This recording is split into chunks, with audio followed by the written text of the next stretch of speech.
में 89 पर कांग्रेस है, 126 पर बीजेपी। तो फासला मध्य प्रदेश में बढ़ता हुआ, राजस्थान के अंदर भी 12 सीटों का अंतर है, लेकिन 102 90 इतना तो हम भी मानते हैं कि कांग्रेस टक्कर तो देके मानेगी।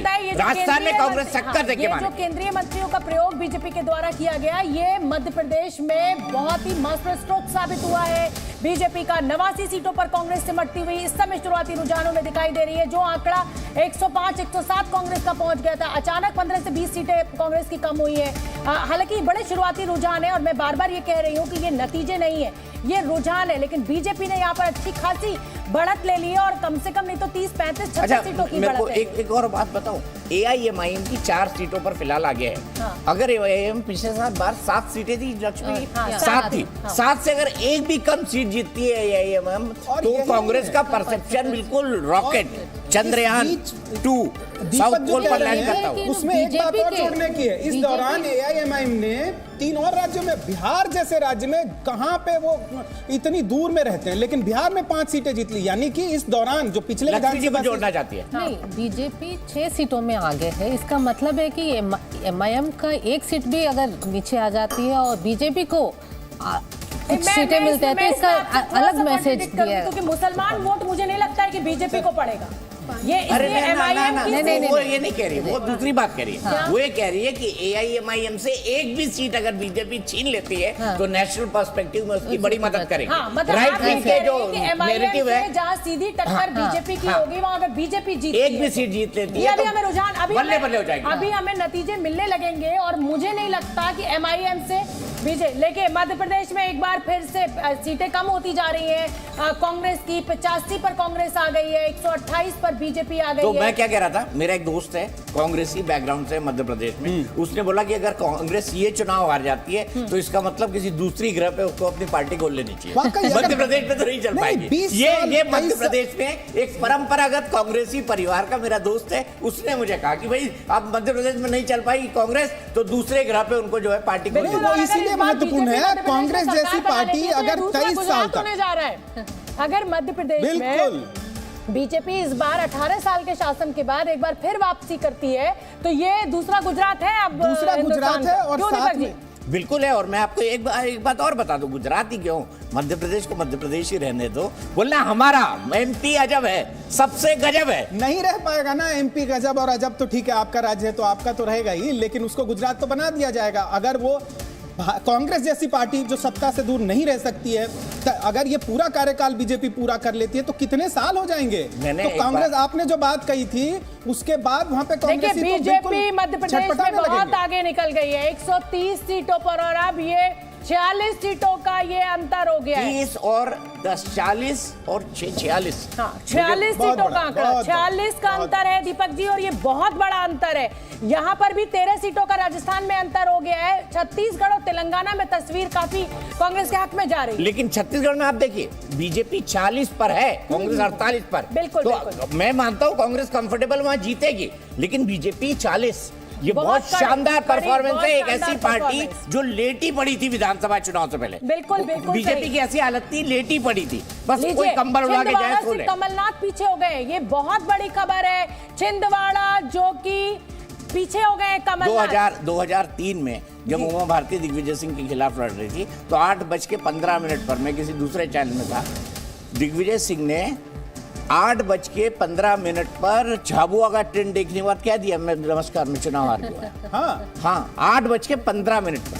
तो पॉलिटिक्स में लोगों को इतनी पकड़ होती है, और छिंदवाड़ा में अगर कमलनाथ पीछे चल रहे हैं इसका मतलब मध्य प्रदेश में बीजेपी को आने से कोई नहीं। बिल्कुल बिल्कुल। और ये जो रुझान है, मुझे लगता है कि अब ये काफी कुछ तय होने की तरफ दिशा में आगे बढ़ रहे हैं और एग्जिट पोल यहाँ पर सही साबित होते हुए मध्य प्रदेश के केस में दिखाई दे रहे हैं। छत्तीसगढ़ में भी सही है, तेलंगाना में भी सही है और राजस्थान में भी सही है। मैं अब पहली बार कह रहा हूँ विश्वास के साथ, मुझे अब लगने लगा है कि मध्य प्रदेश भाजपा के साथ जा रहा है। 44 सीटों पर बीजेपी का मध्य प्रदेश में आगे होना, ये बहुत बड़ी खबर है इस समय की। ये अंतर बहुत बड़ा हो गया है। राजस्थान में ये अंतर 13 सीटों का है, लेकिन मध्य प्रदेश में अगर कहा जाए तो ये एक मासिव डिफरेंस है 46 सीटों का। 130 पर बीजेपी है, कांग्रेस 86 पर है। हालांकि तेलंगाना की अब मैं बात नहीं कर रही हूँ, तेलंगाना में कांग्रेस बहुत कंफर्टेबल स्थिति में चली गई है।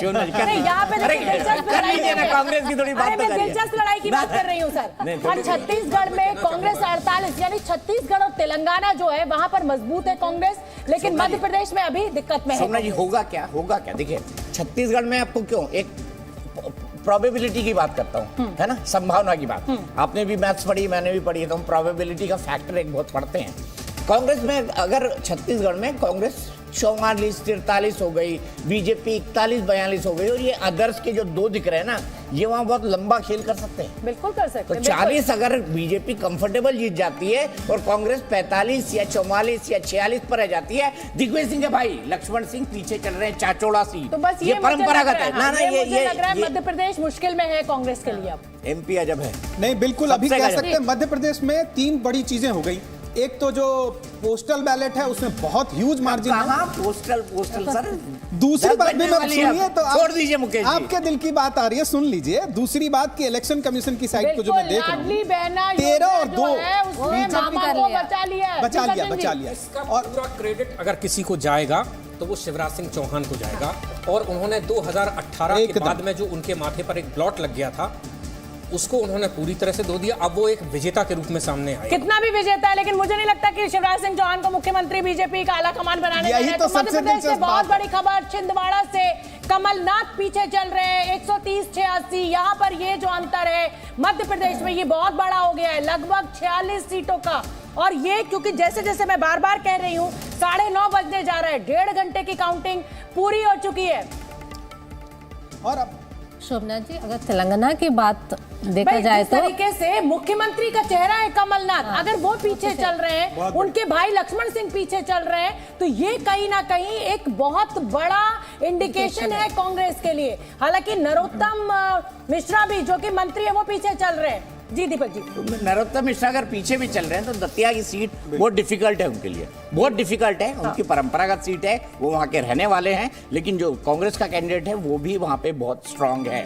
लेकिन इंडिकेशन क्या, इंडिकेशन ये कि चाचौड़ा में जो दिग्विजय सिंह की पुरानी सीट है, जिससे वो एमएलए थे, चुनाव लड़ते थे। नरोत्तम मिश्रा आगे निकल गए, दतिया से नरोत्तम मिश्रा आगे निकल गए। हम उन्हीं का जिक्र कर रहे थे, नरोत्तम मिश्रा ने दतिया में सबसे हम बड़ा जाते ले हैं ना, लिया। तो क्या बोलते हैं, जय माई की। हाँ, वहाँ बिल्कुल, जो जय है दतिया मैया। जय दतिया मैया, तो जय दतिया मैया, मैया ने जिस पे कृपा बरसाई वो जीत जाएगा। लेकिन राजस्थान का आंकड़ा बहुत देर से रुका हुआ है, 103-90 पे रुका हुआ है। अदर्स जो है, जो 20 तक पहुंच गए थे, वो 6 पर पहुंच गए हैं। और दीपक जी, ये देखिए यहाँ पर भी काफी निर्णायक हो चुका है। अब ये जो लड़ाई है, अंतर जो है 13 ही सीटों का है राजस्थान में।